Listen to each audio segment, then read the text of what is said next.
بسم اللہ الرحمن الرحیم۔ فنعم المولا ونعم النصیر۔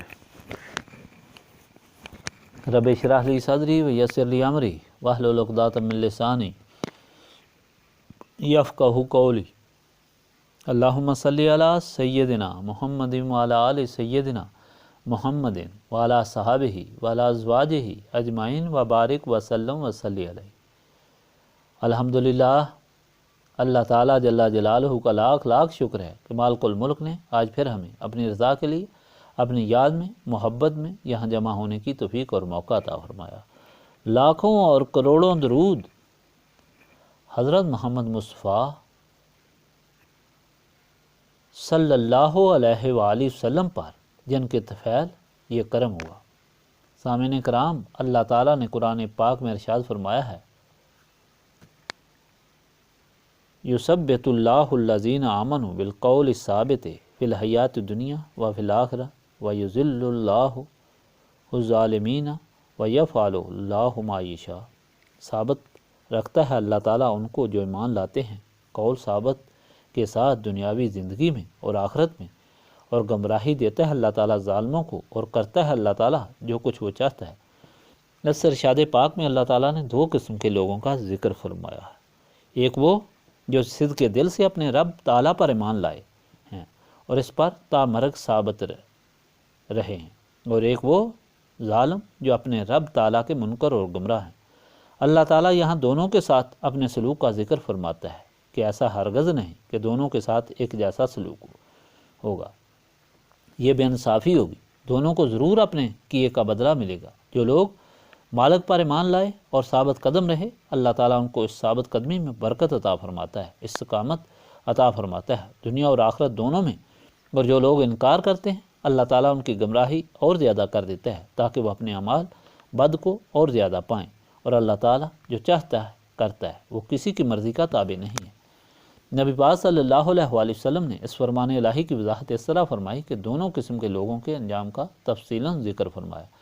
امام احمد نے حضرت برا سے روایت کی ہے کہ ہم لوگ ایک انصاری صحابی کے جنازے کے لیے حضور پاک صلی اللہ علیہ وآلہ وسلم کی معیت میں جب پہنچے تو قبر ابھی تیار نہ تھی۔ حضور پاک صلی اللہ علیہ وآلہ وسلم بیٹھ گئے اور ہم سب حضور پاک صلی اللہ علیہ وآلہ وسلم کے گرد بیٹھ گئے۔ حضور پاک صلی اللہ علیہ وآلہ وسلم کے ہاتھ مبارک میں چھڑی تھی، اس سے زمین قرید کر اپنا سر مبارک اٹھایا اور فرمایا کہ اللہ تعالیٰ کہ قبر کے عذاب سے پناہ مانگو، 3 بار فرمایا۔ پھر فرمایا جب کسی کی روح نکلنے کا وقت آتا ہے تو آسمان سے فرشتے کفن اور خوشبو لے کر آتے ہیں اور سورج کی طرح چمکتے ہیں اور دور بیٹھ جاتے ہیں۔ پھر ملک الموت آ کر اسے کہتا ہے، اے نفس مطمئنہ، نکل اپنے رب کی طرف چل مغفرت اور رضا کے لیے۔ تو روح اس طرح نکلتی ہے جس طرح مشق کے دانے سے پانی نکلتا ہے۔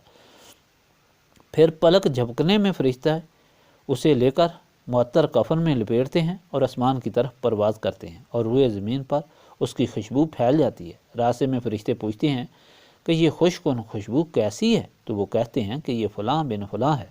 جو دنیا میں اس کا اچھا نام ہوتا ہے وہ بتایا جاتا ہے۔ اس طرح 7 آسمان کے دروازے کھلتے ہیں، وہ بارگاہ الہی میں پہنچتے ہیں۔ مالک اس کو حکم دیتا ہے کہ واپس لے جاؤ اور قبر میں رکھو، کیونکہ اس سے میں نے پیدا کیا تھا، لہٰذا اسی میں رکھو اور اس سے ہی اٹھایا جائے گا۔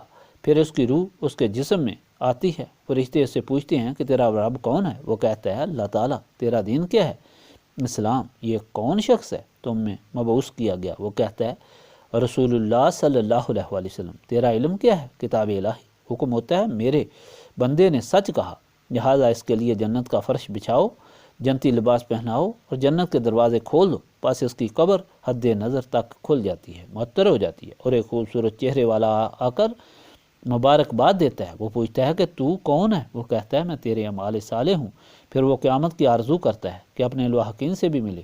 جب نافرمان کی روح نکلنے کا وقت آتا ہے تو آسمان سے ہیبت ناک فرشتے آتے ہیں جن کے پاس موٹے ٹاٹ کے کمبل ہوتے ہیں، وہ دور بیٹھ جاتے ہیں۔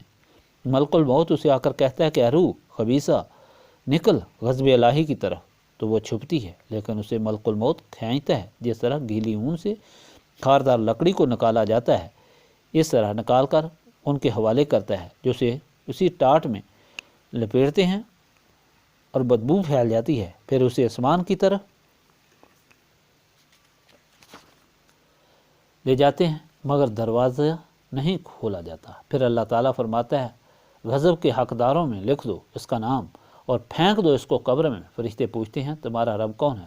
مجھے نہیں معلوم۔ وہ کون ہے جو تم میں مبعوث کیا گیا؟ مجھے معلوم نہیں۔ تمہارا دین کیا ہے؟ نہیں معلوم۔ حکم ہوتا ہے کہ اس نے جھوٹ کہا، لہٰذا آگ کا فرشتہ تیار کر دو اور دوزخ کی کھڑکی کھول دو۔ پھر اس کے پاس بد شکل بدبودار شخص آتا ہے، وہ پوچھتا ہے تو کون ہے؟ وہ کہتا ہے تیرا بد عمل۔ پھر وہ عرض کرے گا الہی قیامت قائم نہ کرو۔ حاضرین مجلس، یہ انجام ہے دونوں قسم کے لوگوں کا۔ آپ خود اندازہ لگائیں کہ انسان کو کس میں شامل ہونا چاہیے، لیکن اس سمجھ کے لیے رغبت، محبت اور راہ حق چاہیے، جو انہی لوگوں کو نصیب ہوتا ہے جو ذکر الہی سے اپنے دل پاک کرتے ہیں۔ اب شروع کریں۔ بسم اللہ الرحمن الرحیم۔